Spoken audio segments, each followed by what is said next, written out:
Республикасынын президентinin милдетин аткаруучу премьер-министр Садыр Нуркожоев Жапаровга, бүтүн Кыргызстан саясий партиясынын мүчөлөрү жана тарапташтары. Урматтуу Садыр Нуркожоевич, бүгүнкү күндө Кыргызстан мамлекетибиздин кайдыгер эмес атуулдары катары өлкөбүздөгү түзүлгөн кырдаалга жана болуп жаткан окуяларды көрүп, сизге кайрылууну туура таптык. Өкмөттүн бийлик өкүлдөрүнө 2020 жылдын 4-октябрындагы шайлоодогу мыйзамды Конституцияны тебелеп, көзгө илбеген кылмыштуу жоруктарына каршы болуп, 5-октябрдагы 12 партиянын тарапташтары нараазычылык акция болгондугун баарыңызга маалым. Бүтүн Кыргызстан саясий партиясы шайлоодо утуп 13 мандатка ээ болгондугубузга карабай, шайлоодо эл добуштарын сатып алуу, форма 2 менен шайлоочуларды ташуу, административдик ресурс колдонгондугуна каршы чыгып, шайлоонун жыйынтыгын биринчилерден болуп тааныбай турганыбызды билдиргенбиз. Жана шайлоо кайрадан өткөрүүнү билдирип талап кылганбыз. Шайлоого катышкан партиялардын жалпы талабы 2020 жылдын 4-октябрдагы шайлоонун жыйынтыгын жокко чыгаруу жана кайрадан шайлоо өткөрүү болгон. Борбордук шайлоо комиссиясынын 2020 жылдын 6-октябрында шайлоо жыйынтыктары жокко чыгарылган. Конституция жана шайлоо мыйзамына талаптарына ылайык кайрадан шайлоо БШК тарабынан 2020 жылдын 20 декабрына дайындалган. Эл талабы орун алып кайрадан шайлоо өткөрүлө турган болду. Бирок баш мыйзам Кыргыз Республикасынын конституциясына каршы жана конституциялык шайлоо жөнүндө мыйзамдарын одоно түрдө бузуп, биримдик мекеним Кыргызстан жана Кыргызстан партиясы аркылуу талапкерлердин куралган Кыргыз Республикасынын жогорку кеңешинин 2020 жылдын 20 декабрындагы кайрадан шайлоо мөөнөтү конституциялык реформа жүргүзүү шылтоосу менен 2021 жылдын июль айына чейин мыйзамсыз жылдырылды. Башкача айтканда, алар өздөрүнүн ыйгарым укуктарына 6 айга өз билемдик кылып жылдырып алышты. Мыйзам талаасына чыгып кетишти. Шайлоонун ыплас мыйзам бузуу жолу менен өткөрүшкөн биримдик мекеним Кыргызстан жана Кыргызстан партияларынын тарабынан куралган Кыргыз Республикасынын жогорку кеңешинин кандай реформа жүргүзүшөт? Сизден баш мыйзам конституциясына жана башка мыйзамдарына сактоону суранабыз. Мыйзам талаасына кайтуубуз керек. Бүтүн Кыргызстан саясий партияларынын мүчөлөрү жана тарапташтары. Биз Садыр Нуркожоевичке гана мыйзам чегинде кайрылдык. Биз бул жерден эч кандай бирөө кетсин же бүгүнкү күндөгү жасалып аткан Садыр Нуркожоевичтин жүргүзүп аткан саясатына каршы биз андай максатта чыккан жокпуз. Биз бүгүнкү күндө өз билемдик кылып 120 депутат 6 айга өздөрүнүн мыйзамдуу деп узартып алганына наразыбыз жана каршыбыз. 20 декабрда БШК чыгарган мыйзамды өзүнүн ордуна коюп койсун. 20 декабрь күнү шайлоо өтсүн деп 47-48 партия бүгүн арызын тапшырыптыр. Мына ошонун арасында бүтүн Кыргызстан партия биз дагы тапшырганбыз. Бардыгы мыйзам чегинде болушу керек. Биз ушул кайрылууну мына БШКга калтырдык. Азыр өкмөткө калтырабыз. Ошол. Баарыңыздарга чоң рахмат. Биз Кыргызстанда мыйзамдуу өлкөдө жашайбыз. Ошон үчүн бардыгы мыйзам чегинде болушу керек. Рахмат. Мен макул эмесмин мыйзамсыздыктарга деп. Укуктук талаага кайталык. Укуктук талаага кайткыла. Мыйзамдуулукту сактагыла. Баш мыйзамга кол салууну токтоткула. БШКдан колуңду тарт. Мен макул эмесмин. Сен хан эмессиң. Түшүндүктө. Рахмат. Мыйзамдуулук сатсын. Конституцияны ордуна кой. Туура бул жерден 28 октябрь күнү Тукталага кайткыла. Толук 5 жыл болуп, бүгүнкү күндөгү биздин 120 депутат кетиши керек. Кыргыз Республикасынын конституциясынын ордуна кой. Баш мыйзамга кол салууну. Ошон үчүн 20 декабрь күнү шайлоо болуш керек. Баш мыйзамга кол салууну токтоткула. 3 миллион ашык шайлоочу өзү тандаган 120 депутат келиши керек. Тукталага кайткыла. Урматтуу туугандар, бүтүн Кыргызстан партиясы 4-октябрда шайлоого аттанып атканда съезде бүтүн Кыргызстан партиясы мыйзамдуулуктун шайлоонун маданияттуулугунун үлгүсү балалабыз деп сүйлөгөнбүз. Биз ошо үлгүнү акырына чейин, ошол маданияттуулукту акырына чейин кармашыбыз керек. Себеби бүтүн Кыргызстан партиясы, бүтүн эле эмес, ал биздин Кыргызстандын элдик партиясы. Элдик партия болгондуган, элдин маданияттуулугун, элдин сабаттуулугун, элдин акылдуулугун, элдин токтоолугун бардыгын бүтүн Кыргызстан партиясы үйрөтүш керек. Кантип митинг өткөзүш керек, кандай нааразычылык билгизиш керек, каерде мыйзамды сыйлаш керек. Мыйзамдан bir шаг налево, bir шаг направо чыкпашыбыз керек, туугандар. Строительстводо, мынау курулуш эмелеринде отступление, проект до преступления дейт.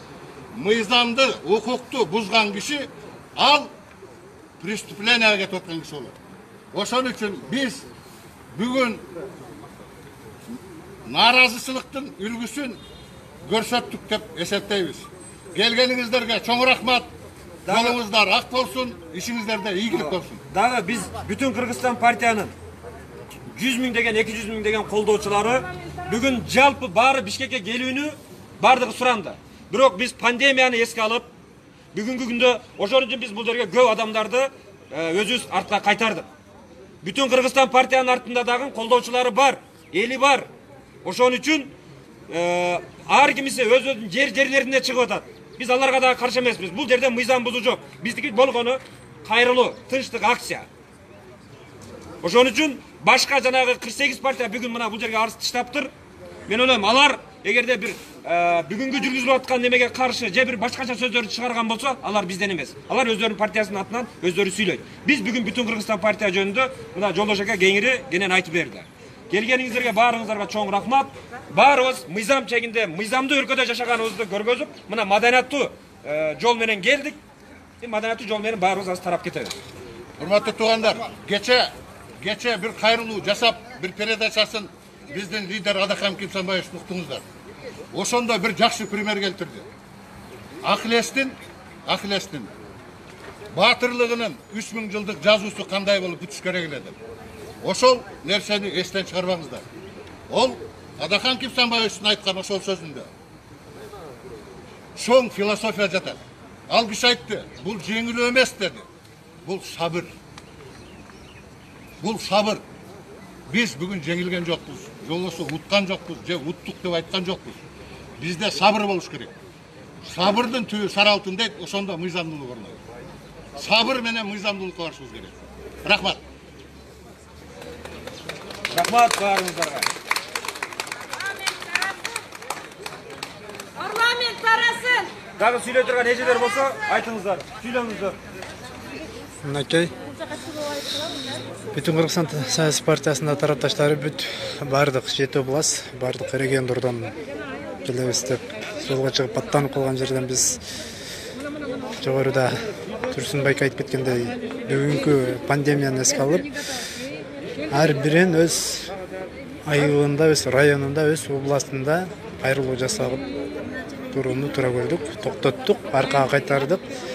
100 миң, 200 миң деген колдооч бул жака жогулуп калган. Башка партияларга келип, ар кандай өздөрүнүн жоруктарын көргөздү. Биздин бүтүн Кыргызстан партиясы андай жорукка биз барбайбыз. Биз мыйзамдуулукту сактайбыз. Мыйзамдын талабын гана аткарабыз. Ошону колдоп келип аткан жерим менин. Урматтуу Садыр Нуркожоевич, сиз көп нерсени көрүп келгенсиз. Эл сизди колдоп келди. Убагында сизди биз колдоп келгенбиз. Ушул митингтерге чыктык. Сизди ошол биздикке алып келдик. Ошону сиз эми унутпаңыз. Бүткүл Кыргызстандагы элдер бардыгы сизди колдоп турат. Сиздин туура иштешиңизди колдоп турат. Сизге каршы адам жок. Только мыйзам чегинде, мыйзам таласында болсун ошол. Ошону гана колдоп келдик биз. Сиз туура түшүнүңүз. Мен ойлоймун, сиз мыйзам таласыга барат деп. Рахмат сизге.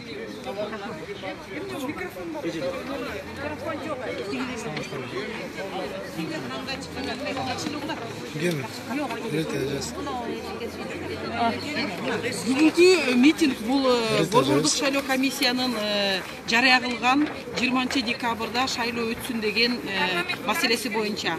Анткени себеби бүгүнкү күндө эң чоң көйгөй бул легитимдүүлүк. азыркы келген бийлик бир эле жолу бар, легитимдүү жол менен кетиши. Бул парламенттик шайлоону артка жылдырбай өткөзүп, 3 бийликтин бир бутагы болгондо да эң маанилүү бутагы мыйзам чыгара турган бийликти убагында өткөрүп бере турган бир эле жол бар. Калган башка жолдордун баары жылдырып коюу, бул борбордук шайлоо комиссияны коркутуп, аларга кылмыш иш козгоо, дагы башкалардын баары бул зөөкүрлүккө кирет, бул мыйзамдуулуктан алыстыкка кетет. Биз эч качан мыйзамды бузуп, конституцияны бузуп, конституциялык мыйзамдарды бир отурак алып эле бир чыгарып отуруп эч качан мыйзамдуу жолго түшпөйбүз. Биз эч качан укуктук мамлекет болбойбуз. Ошон үчүн бүгүнкү күндө эгер азыркы бийлик чын эле биз өнүгүүгө баргыбыз келет, сонун нерселерди алдыга жылдыргыбыз келет дей турган болсо, тегерек столго отуруп алып туруп мыйзамдуу жолго түшүш керек. Анын башка жолу жок. Бул бир эле, мына юристтер бүт карап чыкты. Бир эле мыйзамдуулукка кайтарылган жол бул жогорку кеңештин шайлоосун бүгүнкү күндө өткөзүп берүү. Бүгүнкү парламенттин абалы кандай деп сурап атышат. Анын абалы мындай. Конституцияда 5 жыл мөөнөт деген бар. Бирок шайлоо өтпөй калса, кийинки шайлоого парламентке келген биринчи заседаниясы менен алмашат деген нерсеси бар. Ушул эки периоддун ортосунда кандай ишке барыш керек бүгүнкү парламент? Бүгүнкү парламент только бизден кийинки депутаттар батыраак шайлоо аркылуу парламентке келсин деген аракетин жасаш керек. Эч кандай реформаны 5 жылдын ичинде азыркы өтүп кеткен парламент жасабаган реформаны эми 1 айдын ичинде жасамак беле. Ошон үчүн азыркы парламент тескеринче вредительство менен заниматься этип, референдум дагы башкаларды жарыялабай, тескеринче борбордук шайлоо комиссиянын айтылган, коюлган шайлоону колдоп, ошол шайлоо өтсүн дегенге барса, бул бир эле мыйзамдуу жол. Ошону биз талап кылабыз. Борбордук шайлоо комиссиясына кысым жасоонун максаты эмне сиздин? Ар бир бийлик бийликке келгенде өзүнүн кишилерин алып келгиси келет. Ошон үчүн президентский квотаны алмаштырам деп атат. Мен аны Facebook'tan айтып чыккам. Даже 1000 жакшы кишилерди алып келген күнү деле шайлоодо баягы бийликтин алдында кошоматчылык деген бизде бар. Ошон үчүн кийинки шайлоодо 65 орунга мекенчил келет. Ошондо элдин баары айтат, жанагы бийлик деген президентский квотаны өзүнүн кишилерин алып келген үчүн ушундай болду деп. Ошон үчүн тескеринче ошол болбош үчүн ушулар эле иштей берсин. Тем более мыйзам боюнча процесс жүрүп атканда эч ким эч кандай бир дагы мүчөнү алмаштырганга мүмкүнчүлүгү жок. Ага мыйзам жол бербейт. Ошон үчүн мыйзам жол бербеген жака калп эле тырышып эле мен башка кишилерди алып келем, квотаны алмаштырам деген бул кайра эле зөөкүрлүк, кайра эле мыйзамсыздык. Ошон үчүн борбордук шайлоо комиссияга басым кысым жасабай, келгиле мыйзамдуулукка түшсөк, баарыбыз жапатырмак болуп, Кыргызстанга эмне өнүгүү жолуна эмне керек дегенде талкуулап кичине бир сөзгө келет элек да. Рахмат.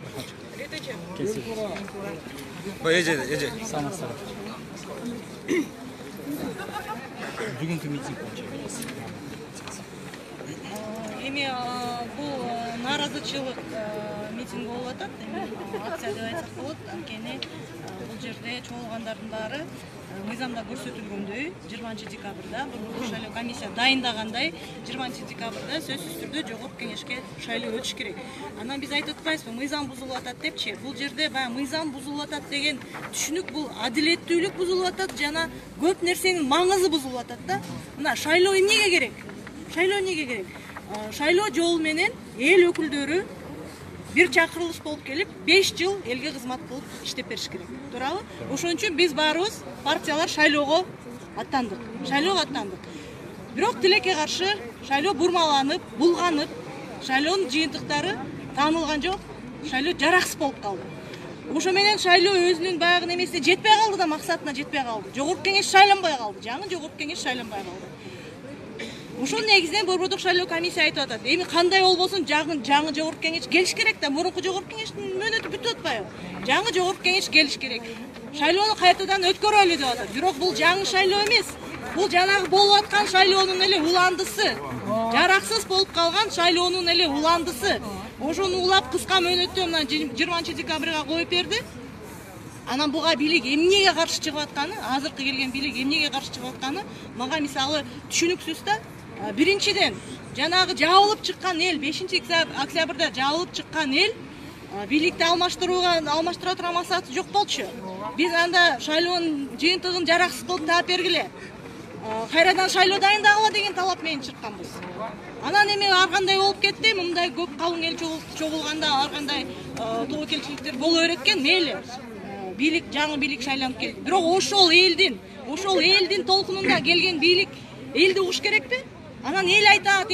А биз эл эмеспизби? Биз кимбиз? Биз эл эмеспизби? Ошон үчүн жалпы элдин баарын угуп бир консенсуска келип туруп, сөзсүз түрдө азыр шайлоо өтүш керек болчу. Мыйзамда да бар, бул маңызы боюнча дагы шайлоо өтүш керек эле да. Шайлоонун негизинде жаңы жогорку кеңеш келсин, партиялардын баары катышсын, жаңы өкмөт түптөлсүн.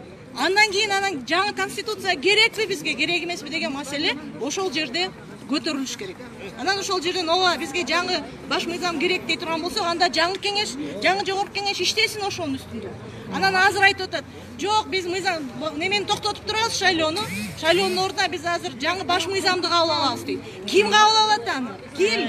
Мөөнөтү бүткөн жогорку кеңеш, элдин ишенимин жоготкон жогорку кеңеш, биз кантип ишене алабыз буларга жаңы баш мыйзамды? Ал эмне деген чимкириктер кабыл алган баш мыйзам, ал эмне деген баш мыйзам болот? Өзүңөр деле ойлоп көргүлөчү.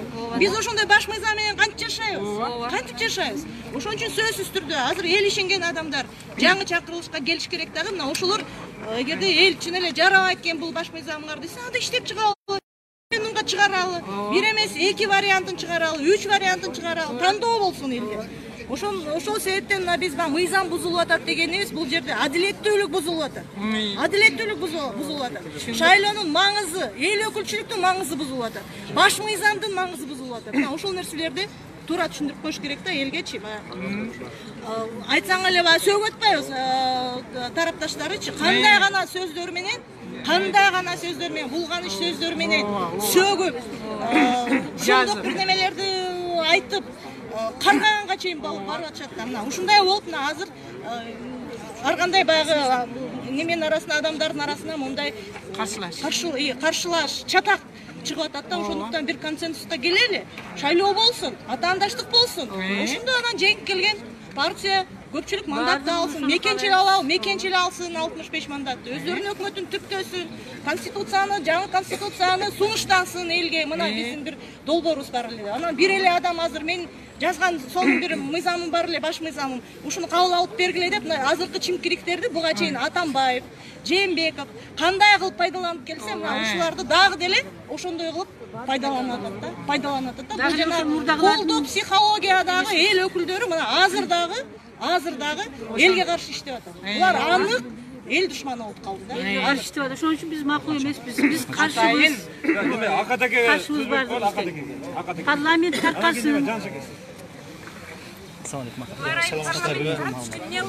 Бүгүнкү биздин чогулуп аткан максатыбыз мыйзамдуу түрдө конституциябызда жазылган жоболор менен шайлоодун улантысы өтүп бүтсүн деген талапты коюп атабыз. Азыркы биринчи Атамбаевдин түйүнө жеткен, Жээнбековдун түйүнө жеткен, азыркы биздин парламент, азыр Садыр Жапаровду дагы бир анга айдап кетип атат да. Ушуну түшүнүш керек. Азыркы кечеги мына бир эжекебиз айтып кетти. Азыркы акыбалды курчутпаш үчүн, азыр күндөн күнгө нааразычылык көбөйүп, акыбалыбыз дагы оорулуп кетпеш үчүн, азыркы биздин Садыр Нуркожоевичтен, жанындагы советниктеринен биз ушу мыйзамдуу жолго түшүп, элди токтотуп, кайта ушу улантып, шайлоодо 20-сында өткүзгөнгө шарт түзүп бериш керек. Биздин талабыбыз ушул. Рахмат. Кимдер чыкты? Жаныштыруучулар. Эми ушу бүтүн Кыргызстан партиясы тарапташтар негизи себеби Кошумчулар ошолордо. Биринчи шайлоодо жалпы ошол уюштуруучулар эмес. Депутаттардын мөөнөтү бүтүп аткандыгына байланыштуу сентябрда шайлоо белгиленип, ушу шайлоо өткөрүлүп чыкты жыйынтыгы. Ал жыйынтыгынын негизинде кандайдыр бир 3 партиянын ушундай ыплас жолдор менен ушу добуштарды сатып алуу жолдору менен ушу мыйзамсыз жолдорго баргандыгы үчүн бул мыйзамсыз, жараксыз эмес деп табылып, ал шайлоо бүткөндөн кийин биринчи шайлоо бүткөндөн кийин экинчи шайлоонун ортосунда андай жарым жылга чейин узак убакыт берилбеш керек болчу. Бул БШК көрсөтүп аткан 20 декабрда көрсөтүлүп аткан датага ошол шайлоодо экинчи шайлоону өткөрүп 120 депутат шайланып келиш керек болчу. Ал эми азыркы 6-чакырылыштагы депутаттардын 28 декабрда мөөнөтү мандатын убагы бүтөт. Андан кийин алардын мандатын эч кандай иштегенге укугу дагы, мысы дагы эч кандай жок. Как мынау биз катары жарандык атуу болуп калат.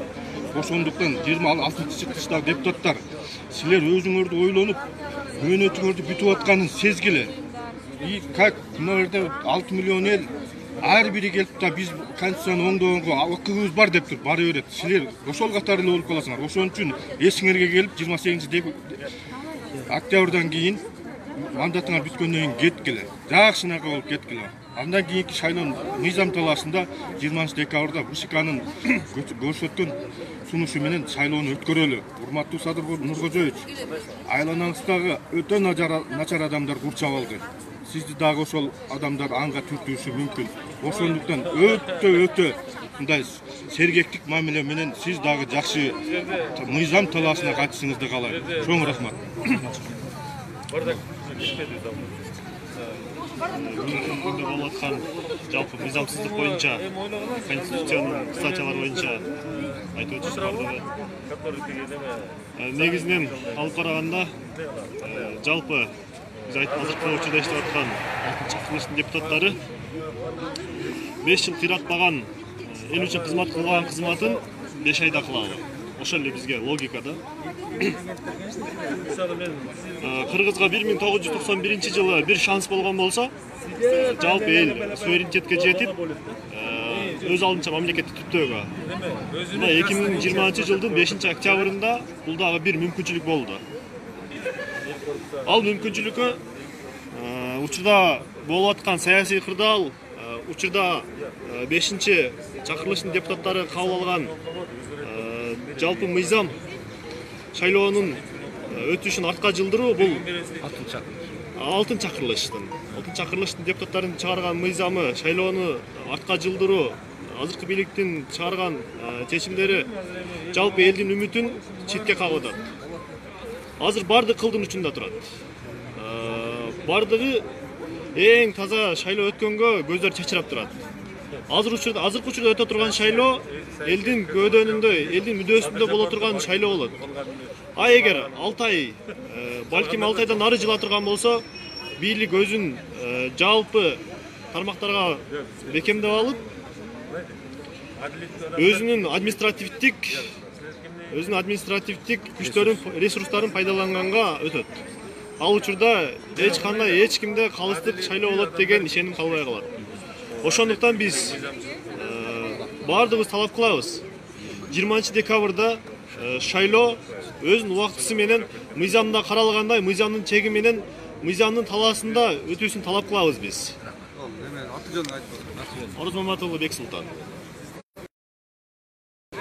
Рахмат барыңыздарга. Болду? Болду. Рахмат, могу жерде келип бергениңиздер бар. Оңдашпай эле.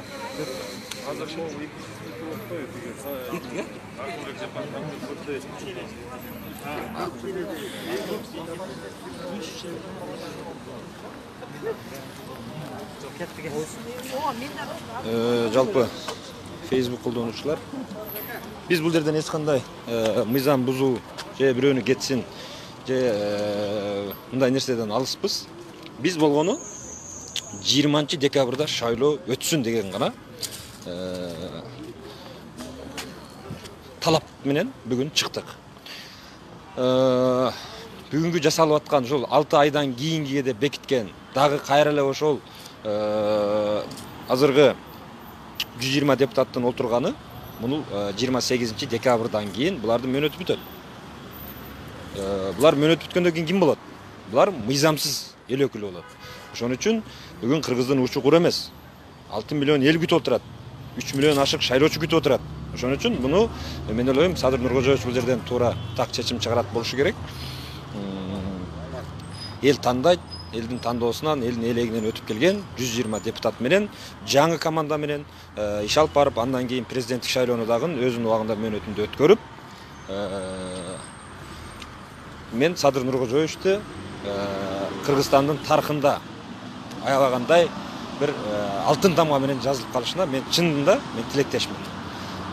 Ошон үчүн бүгүнгү 120 депутат менен иш алып барган болсо, мен ойлойм элдин нараазычылыгы кайрадан күчөп, кайрадан эле ушул эки ажоону жок кылган 120 депутат бул кишиге дагы бир топ мындай жакшы нерсени алып келбешиге бул эки ажоонун кетиргендиги бул толук факт болуп берет. Ошон үчүн Садыр Нуркожоевич мен ойлойм туура так чечим чыгарат деп ойлойм. Рахмат баарыңыздарга.